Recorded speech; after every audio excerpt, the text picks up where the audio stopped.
పితా పుత్ర పవిత్ర ఆత్మ నామమున ఆమేన్. ప్రియ స్నేహితులారా, మీ అందరికీ దేవుని యొక్క ఆశీస్సులను తెలియజేస్తూ మార్చి 24వ తారీఖు మంగళవారం ఈనాటి దివ్య బలి పూజ పట్టణాల ధ్యానాంశానికి మిమ్మల్ని అందరినీ కూడా ప్రేమతో ఆహ్వానిస్తూ ఉన్నాను. మొదటి పట్టణము సంఖ్యాకాండం 21వ అధ్యాయం 4వ వచనం నుండి 9వ వచనం వరకు. భక్తి కీర్తన 102వ కీర్తన 2, 3, 16, 18 వచనములు మరియు 19 నుంచి 21వ వచనం వరకు. యోహాను సువార్త 8వ అధ్యాయం 21వ వచనం నుండి 31వ వచనం వరకు వాక్యాన్ని చదువుకుని ధ్యానించుదాం. యేసు మరలా వారితో, నేను ఇక వెళ్ళిపోవచ్చున్నాను. మీరు నన్ను వెదకుదురు, కానీ మీరు మీ పాపంలోనే మరణింతురు.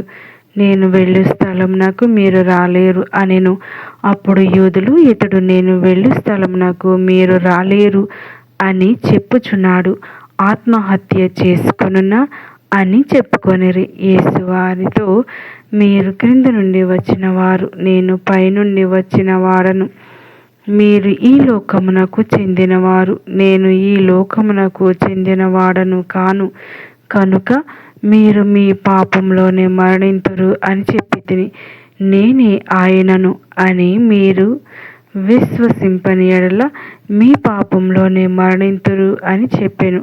అట్లయినా నీవు ఎవడవు అని వారు ప్రశ్నించిరి. అందుకు యేసు, మొదటి నుండి నేను ఎవడనని మీతో చెప్పుచుంటినో ఆయననే నేను.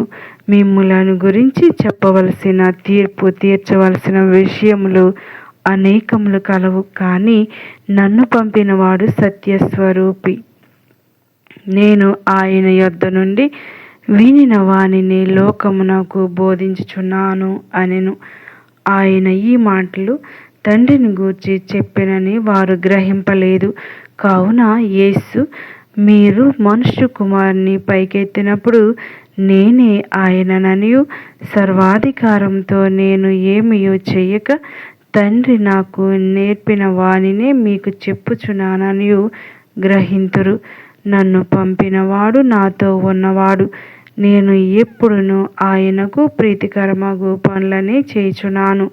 కనుక ఆయన నన్ను ఏకాకిగా విడిచిపెట్టలేదు అని చెప్పెను.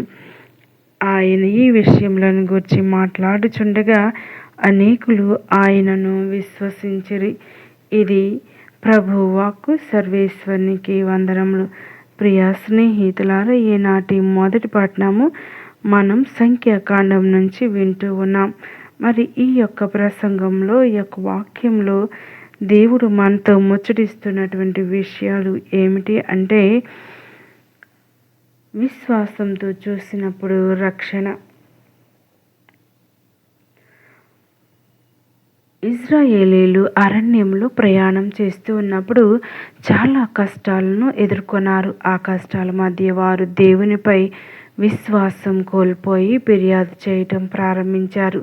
ఈ సంఘటన మన జీవితానికి చాలా గొప్ప బోధను ఇస్తుంది. ప్రజలు అసహనం మరియు పాపం. వారు ఇలా అన్నారు, మేమెందుకు ఐగుప్తు నుండి తీసుకువచ్చారు? ఇక్కడ ఆహారం లేదు, నీరు లేదు అని దేవుని మీద, మోషే మీద నిందలు వేశారు. మన జీవితంలో కూడా సమస్యలు వచ్చినప్పుడు మనం దేవునిపై నమ్మకం కోల్పోయి ఫిర్యాదు చేస్తామా? కష్టాల్లో దేవుని కృపను మర్చిపోతామా?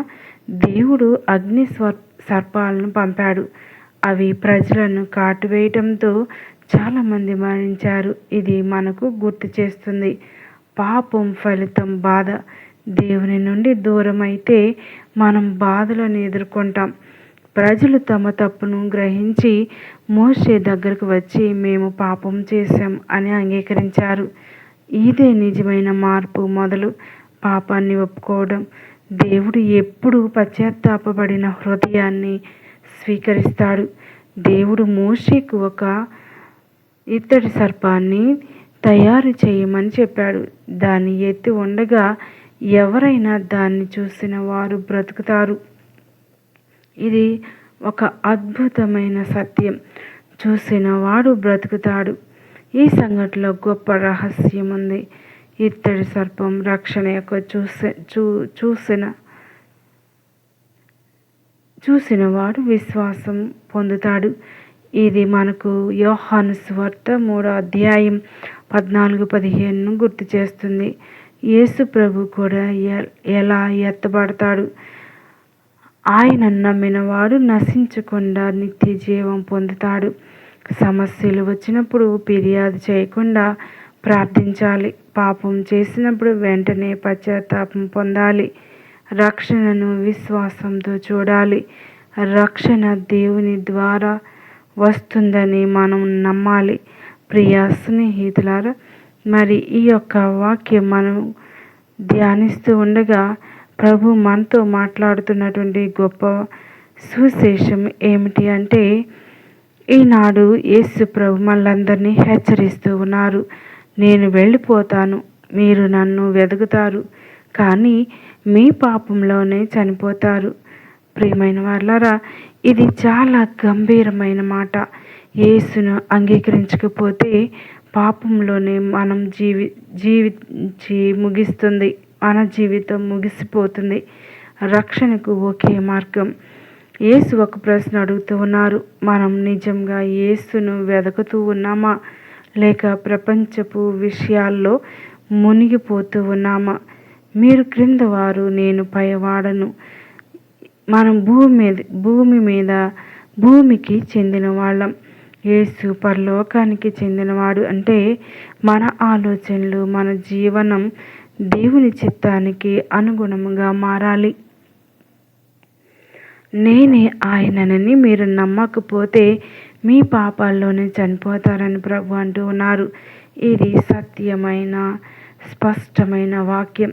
విశ్వాసం లేకుండా రక్షణ లేదు. ఆయనను రక్షకుడిగా నమ్ముతూ ఉన్నామా? ఆలోచన చేసుకుందాం. యూదులు అడిగారు, నువ్వెవరవు? యేసు సమాధానం చెప్పాడు, నేను మొదటి నుంచే మీకు చెప్పిన వాడను, నేను తండ్రి పంపిన వాడనని మీరు గ్రహించమని ప్రభు అంటూ ఉన్నారు. మనుష్య కుమారుడు ఎత్తినప్పుడు మీరు తెలుసుకుంటారు నేనే ఆయనను. ఎత్తడం అంటే సిలువలో యేసు ప్రేమ, త్యాగం, రక్షణ అన్నీ కనిపిస్తాయి. అక్కడే మన పాపాలకు విమోచన కలుగుతూ ఉంది. నన్ను పంపినవాడు నాతో ఉన్నాడు. యేసు ఎప్పుడూ తండ్రి చిత్తాన్ని చేశారు. ఆయన ఒంటరిగా లేడు. దేవుని చిత్తంలో నడిస్తే మనం కూడా ఒంటరిగా ఉండం. కళ్ళు మూసుకొని ప్రార్థన చేద్దాం.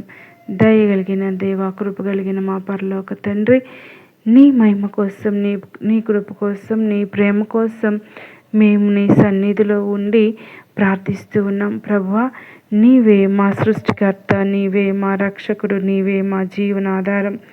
నీవు పవిత్రుడవు. నీ పవిత్రతలో మమ్ములను కాపాడండి. నీ ప్రేమ ఎప్పటికీ మారదు. ఈరోజు మేము నిన్ను